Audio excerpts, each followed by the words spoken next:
warahmatullahi wabarakatuh. Perkenalkan, nama saya Dwi Kalisa Putri SSTM ke NIDN 1120088801. Saat ini saya sedang bekerja sebagai dosen di Prodi Sarjana Terapan Kebidanan Politeknik Asia Pontianak. Pada kesempatan kali ini, izinkan saya untuk menunjukkan penilaian deskripsi diri unjuk kerja Tridharma Perguruan Tinggi PDD UKPTD dalam bidang pengajaran sebagai salah satu syarat untuk mengikuti sertifikasi dosen tahun 2020. Sesuai dengan bidang keilmuan yang saya dalami, yaitu ilmu kebidanan, dalam proyek pengajaran saya pernah mengajar pada mata kuliah biologi reproduksi, pengantar praktek kebidanan, fisiologi kehamilan, persalinan dan nifas, anatomi fisiologi, asuhan kebidanan kehamilan, asuhan kebidanan pada bayi, balita dan anak prasekolah, serta mata kuliah asuhan kebidanan komunitas. Di sini saya akan menjelaskan terkait mata kuliah yang saya ampuh pada Prodi Sarjana Terapan Kebidanan, yaitu Biologi Reproduksi yang memiliki bobot 3 SKS, dan saat ini mata kuliah ini merupakan mata kuliah yang wajib diambil oleh mahasiswa pada semester 1 dengan kode mata kuliah SB 105. Adapun deskripsi mata kuliah yaitu memberikan kemampuan kepada mahasiswa tentang konsep dasar biologi reproduksi, genetika dasar, dan imunologi dasar melalui kegiatan pembelajaran, ceramah, diskusi, dan praktikum. Mata kuliah biologi reproduksi ini dirancang memenuhi 2 CPL dalam peta kurikulum program studi Sarjana Terapan Kebidanan, yaitu pada CPL 7 mampu mengelola asuhan kebidanan dengan pendekatan manajemen kebidanan pada masa pranikah dan prakonsepsi, kehamilan, persalinan, dan bayi baru lahir, nifas, bayi, anak balita, anak usia prasekolah, kesehatan remaja, perempuan usia subur, serta perimenopause, serta pelayanan keluarga berencana dengan memanfaatkan teknologi tepat guna. CPL 10 mampu membangun pemikiran logis, kritis, inovatif, bermutu, dan terukur dalam melakukan pekerjaan yang spesifik di bidang keahliannya, serta sesuai dengan standar kompetensi kerja bidang yang bersangkutan. Dari 2 CPL ini diturunkanlah 4 CPMK. CPMK 13 mampu melakukan asuhan kebidanan pada masa pranikah, prakonsepsi, kehamilan, persalinan, bayi baru lahir, nifas, bayi, anak balita, anak prasekolah, dan kesehatan reproduksi pada masa remaja, perempuan usia subur, dan perimenopause yang sesuai dengan manajemen kebidanan. Kedua, CPMK 14 mampu memilih dan menggunakan teknologi tepat guna dalam asuhan kebidanan. CPMK 19 mampu membangun pemikiran yang logis, kritis, inovatif, yang bermutu dengan mempertimbangkan standar kompetensi dalam bidang sesuai dengan keahliannya. CPMK 20 mampu membuat pemikiran yang bermutu dan mengembangkan dalam pekerjaan yang spesifik dalam bidang keahlian. Dari 4 CPMK ini diturunkan menjadi 5 sub CPMK, di mana sub CPMK ini menjadi induk dalam materi-materi yang diajarkan pada mata kuliah biologi reproduksi. Pada mata kuliah ini, teknik pembelajaran dirancang secara terstruktur dengan 3 aspek utama, yaitu delivery, interaction, dan assessment. Pada aspek delivery merupakan penyampaian pembelajaran melalui berbagai metode.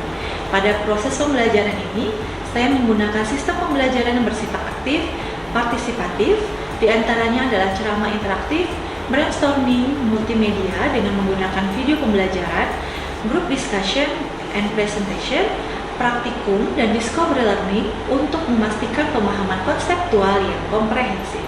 Aspek interaction memfasilitasi keterlibatan aktif mahasiswa.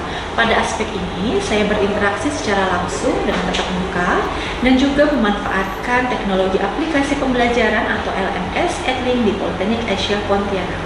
Pada Edlink ini, saya menggunakannya untuk presensi, study materi, serta informasi dan diskusi.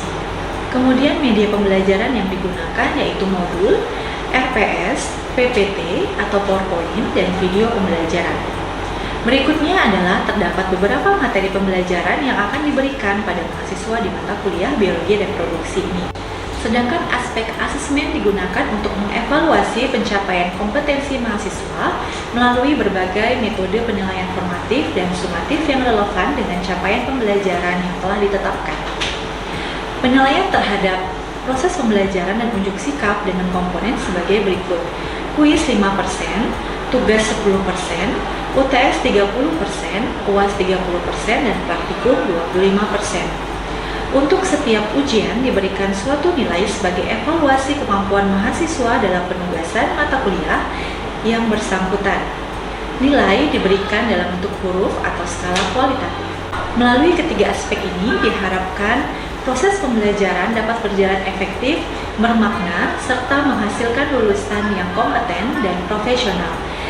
Dan demikianlah penjabaran terkait mata kuliah biologi reproduksi, dan berikut adalah cuplikan pembelajaran di dalam kelas.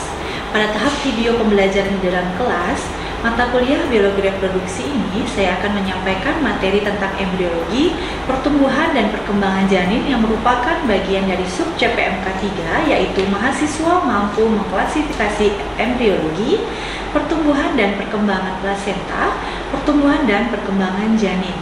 Dan sub CPMK 3 ini merupakan turunan dari CPMK 13. Baik, selamat menyaksikan. Assalamualaikum warahmatullahi wabarakatuh. Waalaikumsalam warahmatullahi wabarakatuh. Gimana kabarnya hari ini? Baik, Bu. Sehat ya semuanya ya? Sehat. Alhamdulillah. Nah, hari ini kita bertemu lagi pada mata kuliah biologi reproduksi yang akan membahas tentang embriogenesis. Baik, sebelum kita masuk ke materi, mari kita berdoa terlebih dahulu. Berdoa dipersilakan.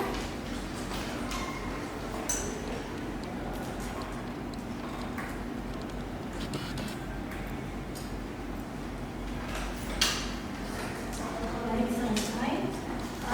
Baik, ini kita pertemuan yang selanjutnya ya.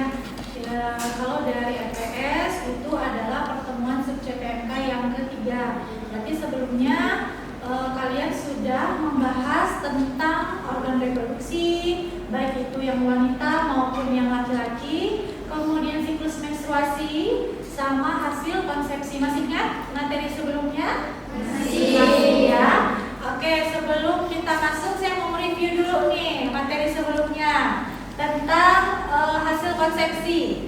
Hasil konsepsi apa itu fertilisasi? Pembuahan. Pertemuan antara sel nidasi apa nidasi? Implantasi apa itu? Proses perlekatan. Perlekatan hasil blastokis ke dalam dinding endometrium. Kalau konsepsi itu apa konsepsi? Proses dari hasil fertilisasi, dari hasil fertilisasi sampailah ke nidasi. Di dalamnya itu ada proses yang namanya pembelahan sel. Pembelahan selnya apa aja? Morula. Apalagi itu morula? Blastula. Iya, ada blastula. Nah, sekarang habis dari nidasi, kita tahapnya berikutnya adalah masuk ke embriogenesis. Nah, sebelum ke materi, saya akan menyampaikan dulu tujuan pembelajaran. Tujuan pembelajaran hari ini adalah mahasiswa mampu menguraikan terkait embriologi, mahasiswa mampu menguraikan pertumbuhan dan perkembangan janin. Oh ya, sebelumnya silakan jangan lupa absen dulu di adminnya ya dengan mata kuliah biologi reproduksi. Ya, jangan lupa buka akunnya terus absen di adminnya dengan mata kuliah biologi reproduksi.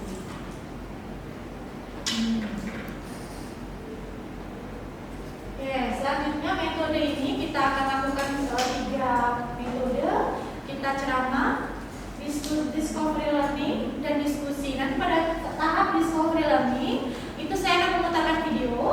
Nanti mahasiswa setelah itu dimohonkan bisa membuat rangkuman susunan proses dari embriogenesis tadi yang sudah kita bahas di awal dan di video. Lalu kita diskusi bersama. Ya. Nah, untuk referensi ini kita menggunakan buku embriologi dari Vera Aulia dan buku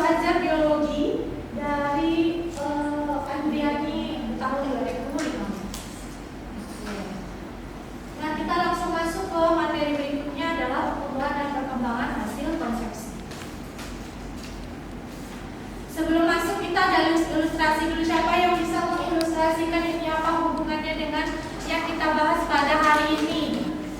Yang kita bahas hari ini adalah proses embriogenesis. Apa yang bisa dilihat dari ilustrasi di atas? Perkembangan apa? Dari telur menjadi telur, kemudian dari telur menjadi ulat,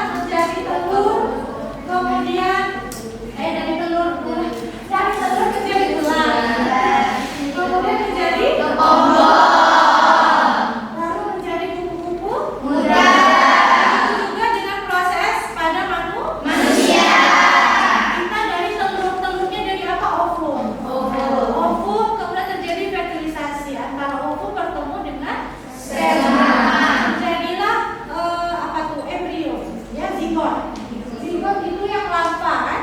Nah, zigot kemudian dia masuklah ke tanah, midasi dalam kepompong, berkembang dengan organ tubuh pada janin. Dia berkembang, kemudian lahirlah menjadi bayi, kupu-kupu muda.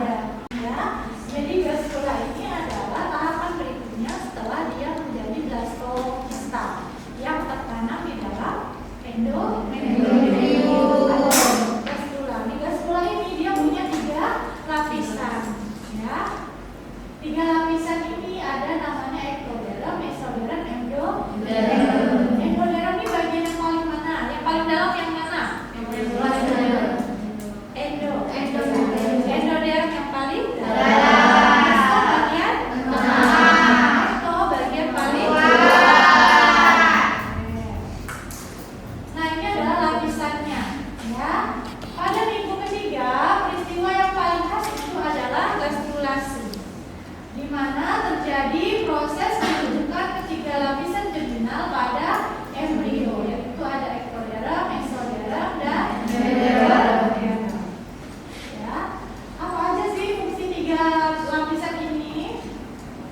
Nah, ini fase organogenesis, fase terakhir pada proses embrio atau pada fase zigot. Ya, terakhir adalah dia menjadi embrio. Nah, ektoderm itu lapisan yang paling mana tadi? Itu paling luar.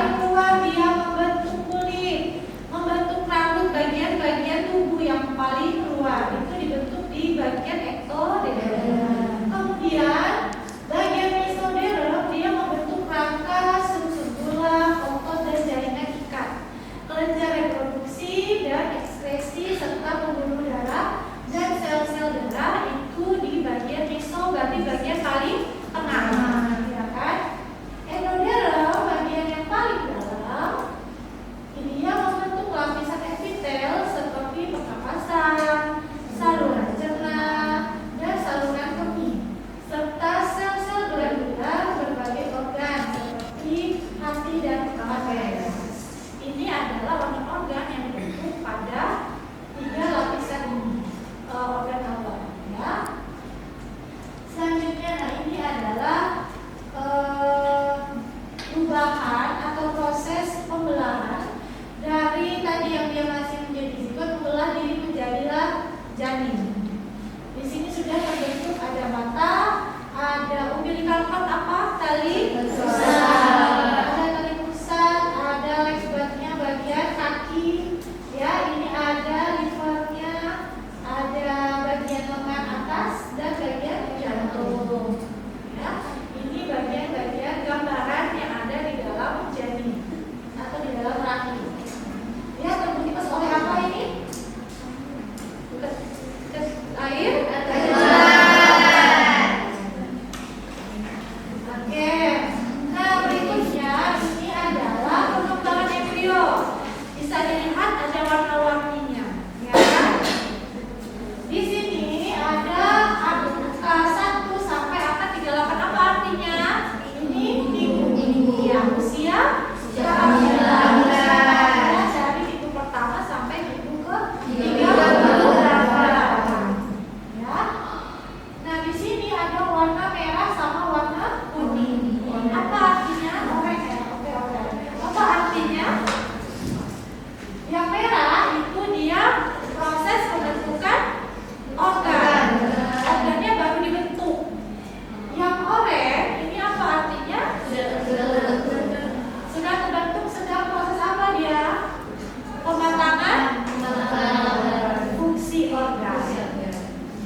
dengar kan? Ikut juga dianya kan? Ikut stres ya, karena dia sudah dengar. Lalu kemudian telinga sudah, mata dia berfungsinya nanti tunggu dia lahir ya, belum bisa melihat di dalam rahim, tapi telinganya sudah bisa mendengar. Kemudian adalah gigi sama palato yang mana? Langit-langit ya, langit-langit mulut sama pertemuan bibir sama hidung ya. Nah, ini sudah terbentuk di minggu ke-6 akhir, berfungsi sempurna pada minggu ke-9 akhir atau 16 minggu. Kemudian eksternal genitalia itu sudah mulai dibentuk pada pertengahan minggu ke-7 sampailah ke-16 minggu. Nah, makanya yang ibu-ibu atau orang tua lihat USG mau melihat bentuk organ atau jenis kelamin anaknya itu di 20 minggu, 16 minggu, minggu TM kedua itu udah bisa lihat mereka, karena ini sudah terbentuk, tapi kayak belum jelas. Makanya kalau perempuan masih ada kemungkinan laki-laki anaknya, tapi kalau laki-laki dan tumbuh dianya tak bisa lagi ya, maka pas keselip kelihatan perempuan kan, ternyata udah makin besar keluar laki-laki. Nah ya, sekarang lagi hebohnya ya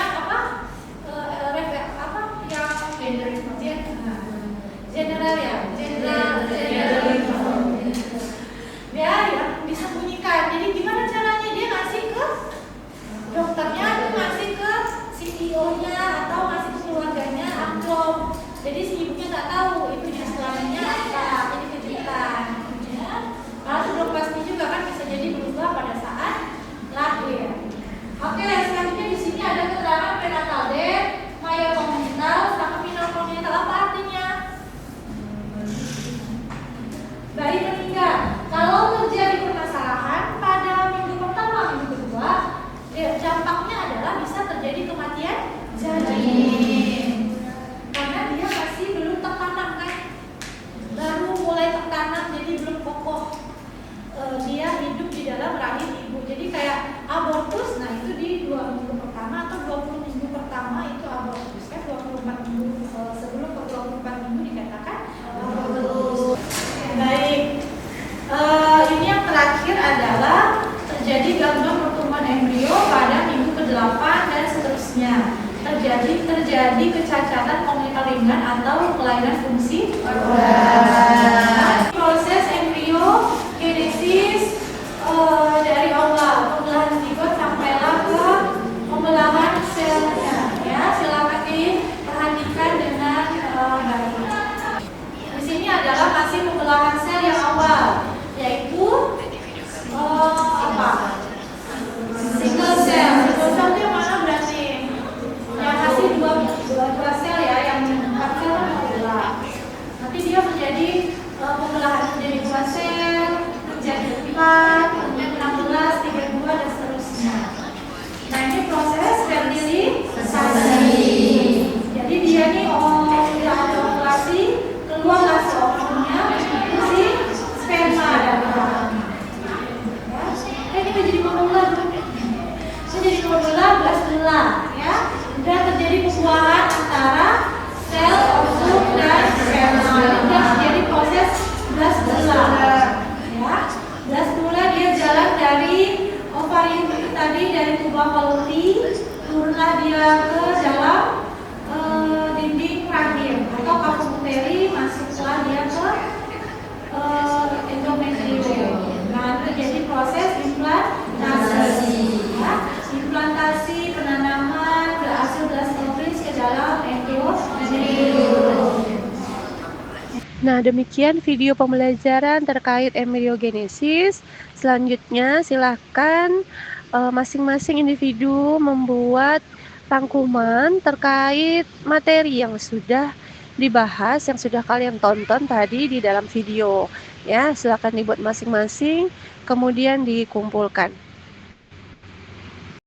Baik, setelah materi saya, penjelasan saya dari tadi, ada yang ingin ditanyakan atau sudah paham? Sudah paham. Alhamdulillah. Baik, kalau sudah paham semua berarti habis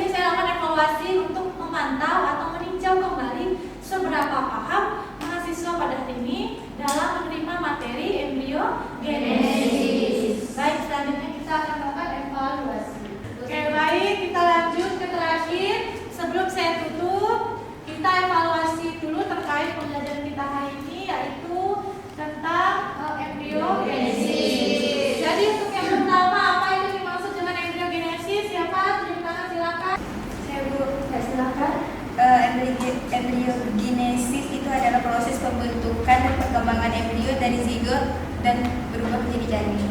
Baik. Benar ya jawabannya ya? Benar.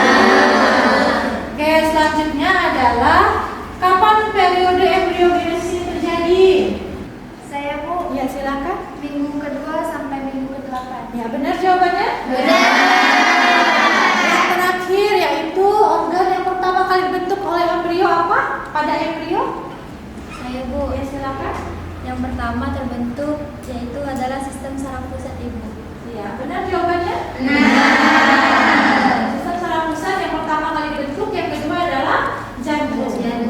Baik, alhamdulillah setelah kita melakukan evaluasi ternyata mahasiswa sudah paham dan mengerti tentang proses embriogenesis. Baik, saya rasa untuk pertemuan hari ini kita cukupkan sampai di sini.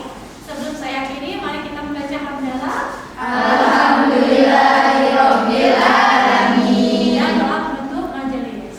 Subhanallah wa bihamdika asyhadu an la ilaha illa anta astaghfiruka wa atubu ilaik. Terima kasih. Wassalamualaikum warahmatullahi wabarakatuh. Waalaikumsalam warahmatullahi wabarakatuh.